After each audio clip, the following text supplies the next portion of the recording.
Welcome to SP Education Channel. Elementary grade drawing परीक्षेचा second paper आहे memory drawing म्हणजे स्मरणचित्र.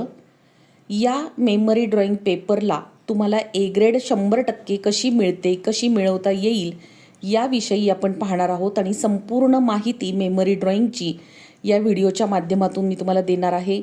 Channel subscribe केला नसेल तर सबस्क्राईब करून ठेवा, कारण याआधीच मी 50 ते 60 व्हिडिओ एलिमेंटरी इंटरमिजिएट ड्रॉइंगच्या आधीच अपलोड करून ठेवलेल्या आहेत आणि नव्याने मी जसजशा व्हिडिओ टाकेल त्या सगळ्यात आधी तुमच्यापर्यंत पोहोचण्यासाठी चॅनलला सबस्क्राईब करून ठेवा.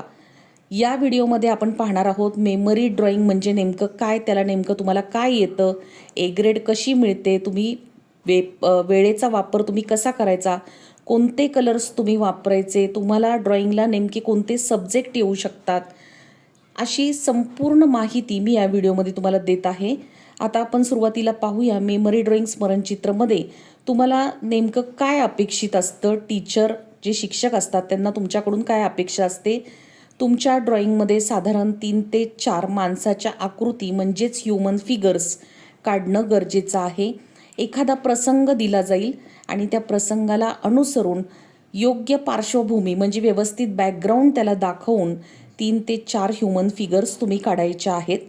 या काढत असताना ह्युमन फिगर्सला जास्त महत्त्व द्यायचं आहे आणि पार्श्वभूमी पाठीमागे काढत असताना ड्रॉइंगमध्ये त्याला फार हायलाईट करायचं नाही. बऱ्याच विद्यार्थ्यांकडून असं होतं, ह्युमन फिगर्स अतिशय छोट्या आकाराच्या काढल्या जातात आणि घर, झाडे वगैरे हे ज्या काही गोष्टी असतात ते मोठ्या आकाराचं दाखवलं जातं.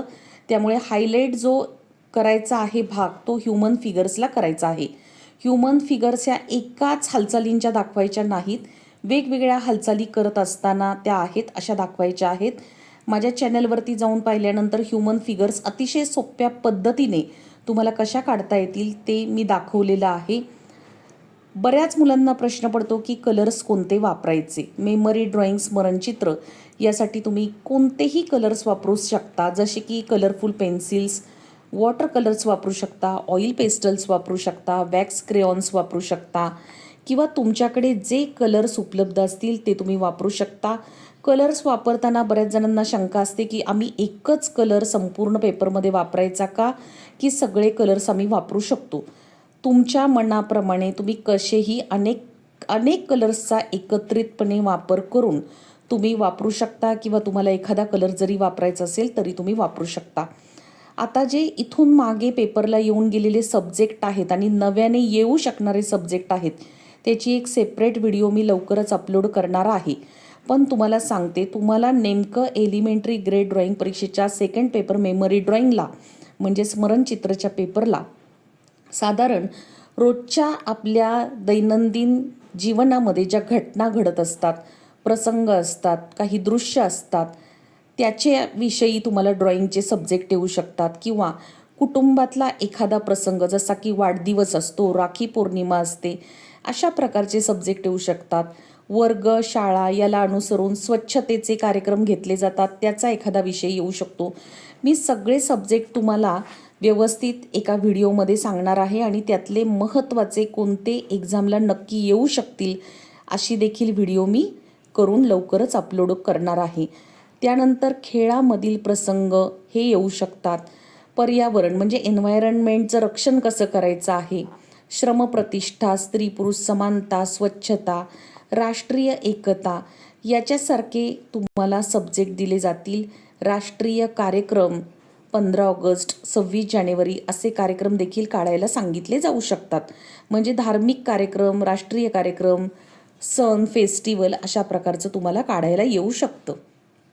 पूर्ण ड्रॉइंगमध्ये ह्युमन फिगर्स काढताना कमीत कमी तुम्ही 4 तरी ह्युमन फिगर्स काढणं गरजेचं आहे. त्यापेक्षा तुम्ही जास्त ह्युमन फिगर्स काढल्या तरी हरकत नाही. फक्त एक लक्षात ठेवायचं की संपूर्ण जे ड्रॉइंग आहे ते व्यवस्थित नीट नेटकं ठेवण्यासाठी अतिशय हलक्या हाताने तुम्ही ड्रॉ करायचं आहे. स्केच ड्रॉ करताना हलक्या हाताने पेन्सिल हातात धरून ते करायचं आहे आणि मग फायनल ड्रॉइंग जे आहे, फायनल स्केच आहे ते तुम्ही थोडंसं डार्क करायचं आहे. इरेझरचा वापर अतिशय कमी करायचा आहे. संपूर्ण चित्र कलरिंग करून तुमचं पूर्ण झालंच पाहिजे.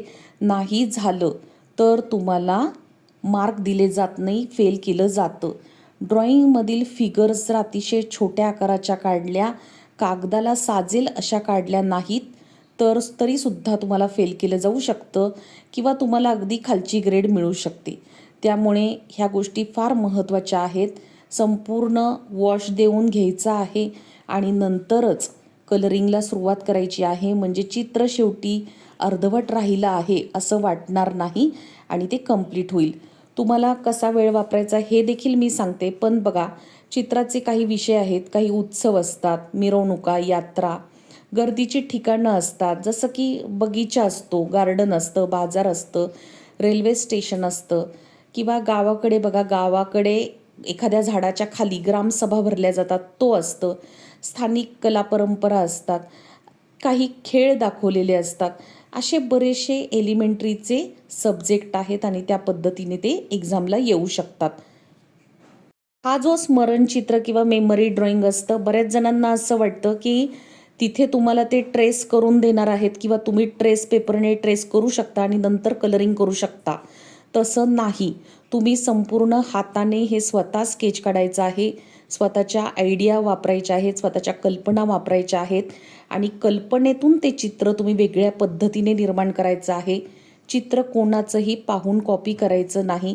तुमच्या मनामध्ये जे येईल, तुमच्या मनाला जसं वाटेल त्या पद्धतीने चित्र काढायचं आहे. कलरिंग करताना सुद्धा अतिशय काळजी घ्यायची आहे कलर्स करताना आणि शेवटचा वेळ जो असतो तो कलर सुकण्यासाठी, ड्राय होण्यासाठी सुद्धा राखून ठेवायचा आहे. ह्युमन फिगर्स दाखवताना तुम्ही एखादा बसलेला माणूस दाखवू शकता, एखादा झोपलेला माणूस दाखवू शकता किंवा धावणारा, चालणारा असा किंवा लहान मुलं दाखवू शकता. मग त्यानंतर त्यांचे पोशाख जे असतात, कपडे जे असतात, त्यांनी विअर केलेले क्लोथ्स जे आहेत ते वेगवेगळ्या प्रकारचे दाखवू शकता. कुणी टी शर्ट घातलेलं, कुणी पॅन्ट घातलेली, कुणी jeans, half pants, Bermuda pants, lungi, फेटा, टोप्या अशा प्रकारचे साडी. म्हणजे जे वुमेनचे जे फिगर आहेत, बायका, महिला जे काही दाखवणार आहेत, मुली दाखवणार आहेत, त्यांचे कपडे तुम्ही दाखवू शकता. वेगवेगळ्या प्रकारचे फ्रॉक आहे किंवा सलवार कमीज आहे.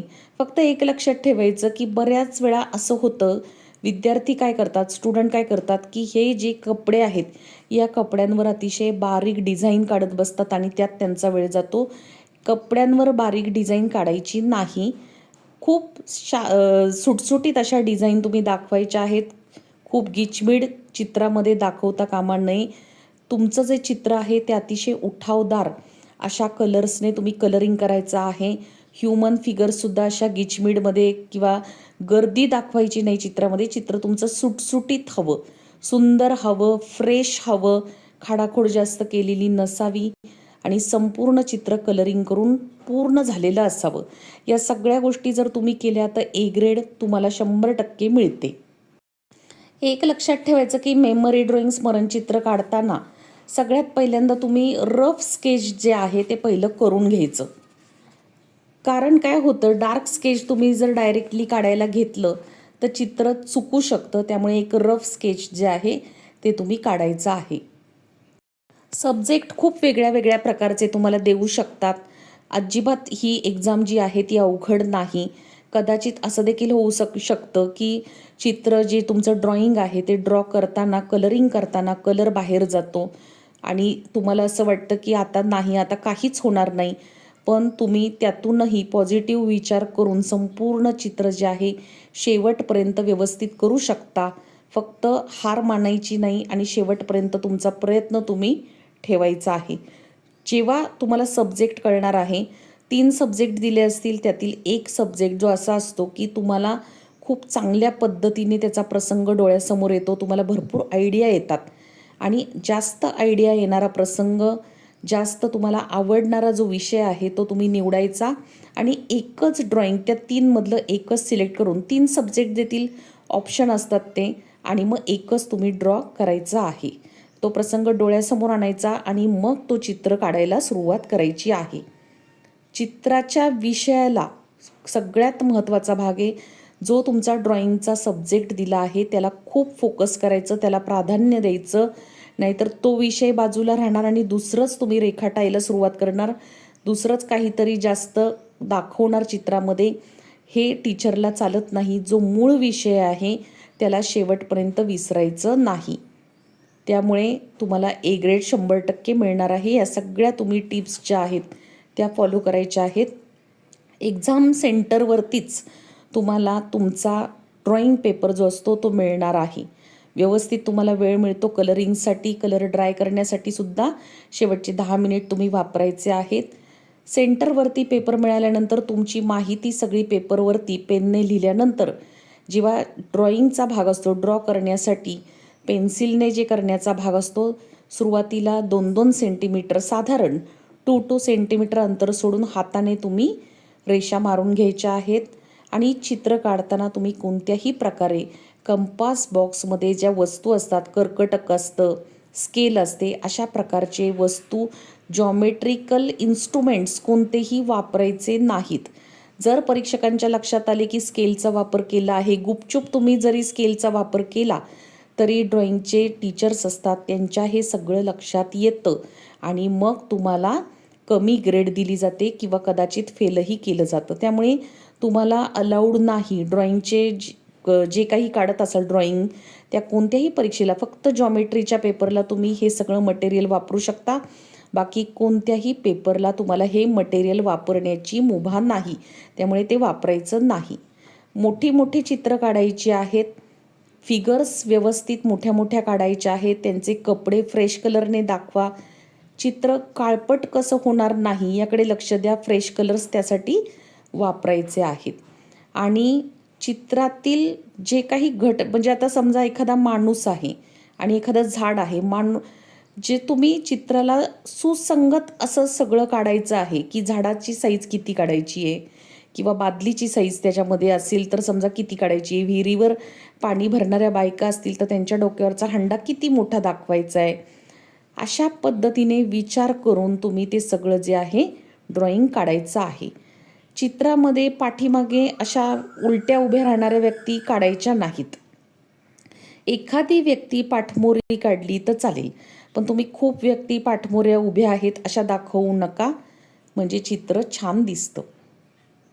समजा रेल्वे स्टेशन किंवा बाजार अशा ठिकाणी तुम्हाला खूप गर्दी दाखवायची आहे. अशा वेळेला माणसांचे छोटे छोटे होत जाणारे केवळ फक्त चेहरे एवढे दाखवले गर्दीच्या ठिकाणी, तर नुसते चेहरे दाखवले आणि गर्दी दाखवली तरीसुद्धा गर्दीचा भास होऊ शकतो. अशा पद्धतीने काहीतरी आयडिया वापरून व्यवस्थित चित्र तुम्ही काढायचं आहे. बघा, ब्लॅक पेनने किंवा जेल पेनने, ब्लॅक स्केच पेनने तुम्ही त्या तुमच्या ड्रॉइंगला ड्रॉ जे केलेलं आहे चित्र, तर त्याला तुम्ही आउटलाईन काढू शकता. चित्राचा जो भाग तुम्हाला पांढरा हवा आहे तो भाग न रंगवता तसाच तुम्ही मोकळा सोडायचा आहे. म्हणजे वेगवेगळ्या रंगांचं जे काही कलर्स तुम्हाला वापरायचे आहेत ते कलर्स तुम्ही कलरिंग करून घ्यायचं आणि एखादा भाग पांढरा ठेवायचा, दिसायला ते छान दिसतं. तुम्ही जे काही कलर्स वापरणार आहे थोडंसं शेडिंग वापरा. समजा गवत काढणार असाल तर संपूर्ण फक्त हिरवंच नाही काढायचं, हिरव्या रंगाच्या थोड्याशा वेगळ्या वेगळ्या तुम्ही शेड दाखवू शकता. शेडिंग केल्यानंतर ते चित्र अजून छान दिसतं, हे लक्षात ठेवा. तुम्ही काय करायचं, फिक्क्यापासून डार्कपर्यंत किंवा डार्कपासून फिक्क्यापर्यंत अशा पद्धतीने जर तुम्ही शेड तयार केल्या तर ते चित्र अजून उठावदार दिसतं. चित्रामध्ये किंवा तुम्ही जे काही ड्रॉइंग करत आहात त्या ड्रॉइंगमध्ये काही तुम्हाला जर डार्क गोष्टी दाखवायच्या असतील तर तुम्ही बॉटलमधले डायरेक्ट जे डार्क कलर्स आहे ते तुम्ही वापरा. आणि जर तुम्हाला थोडेसे ते लाईट करायचे असतील तर त्याच्यामध्ये व्हाईट कलर मिक्स करा. इथे खूप महत्त्वाची टीप मी तुम्हाला सांगणार आहे. व्हाईट कलरच्या 2 एक्स्ट्रा बॉटल्स ज्या आहेत त्या तुमच्याजवळ ठेवा, कारण एक्झामच्या वेळेला सगळ्यात जास्त जो कलर लागतो तो व्हाईट कलर आहे.